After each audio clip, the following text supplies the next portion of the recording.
Good evening. Thank you for coming tonight. Tonight's topic of discussion is about enhancing your child's learning through music. As a music teacher, I've had many parents come to me and state, "My child really responds well to music, but is struggling with his core subjects.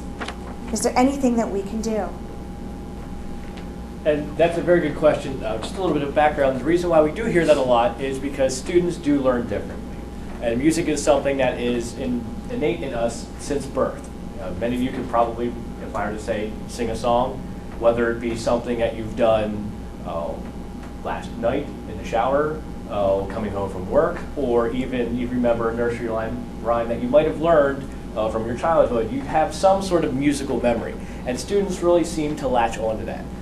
If you see your child has a positive response to music, this could be the vehicle to enhance their instruction. The other day I had somebody come to me and say, "My child is really struggling with math. Is there anything that I can do to strengthen his math skills by using music?" My answer to that is yes. There are many songs about math topics that you can access on the internet. One great website is songsforteaching.com. And I have an example of one such song that uses pennies to teach the topic of subtracting by one. The song is titled "The One Less Penny Blues" by David Burba. And I'm going to sing this for you tonight. You can see it's very, very easy. I'm not going to go all the way through, but you'll get the idea. I have 10 pennies in my pocket. I have 10 pennies, yes I do. And if I take 1 penny away, there will be less, yes it's true. Because 10 take away 1 is 9. And 9 take away 1 is 8. And it goes on and on. And actually, you can also use it to subtract by 2 because you get rid of 2 pennies for each verse. The math concepts that were used in this song include the money, which were the pennies, counting backwards by 1, or you can skip, you can start doing it by 2s and by 3s, and you can teach those concepts depending on how advanced your child is. The music contents, it has a steady beat, and there's a bluesy tune, bluesy form that people pick up very well, and kids like the blues. It's a fun blues song. It has a chorus that they can get to, which I did not get too in depth with. If you have this child listen to a song multiple times, they're going to pick up the beat, they're going to move to it, because that's in their body at that age to move.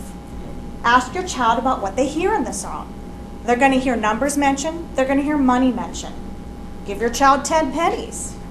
Play the song again and have your child follow the directions in the song. And once they've completed this task, allow them to sing the song again. You'll be surprised how quickly they will pick it up.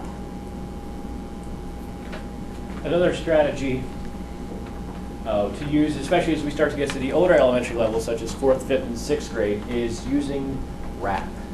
And we're not talking about the rap that we listen to on TV, but educational rap. And the reason why rap works so well is because it's organized speech to a beat. It helps with meter if you're trying to do sentence structure. Rapping can also, lost it. It's also a fun and exciting way that students can relate their material to music. Some examples of raps could be sentence structure, paragraph organization, rhyming words. There's anything that you can think of that, or even memorization. Anything you can think of that they might need memorized, rhyming, or they need more structure and they need to commit to memory, rapping works well. The one thing that works the best is what we call getting a drum loop from a website, such as this one. They come in a variety of different loops, fast, slow. You can go back to 90s rap, 80s rap, the rap you might have grown up on, and other different types of beats that create that solid pulse. And just one example, we have old school rap.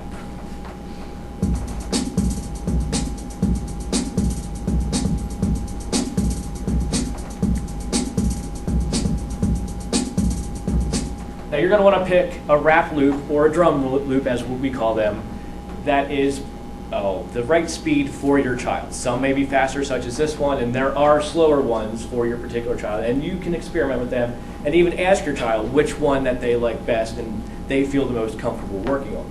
I'm going to teach you one today that works best and is from a fairly popular rock group, and that is Queen. Has anybody ever heard of Queen? Yes, we all have. And it's this rock group where you go stomp, stomp, pat. Can everybody do that for me? Let's go stomp, stomp. It's easy and it sets the tone with you and your child. Great. You have it down so you can take that home tonight. And we're going to do that in a second, so just remember that.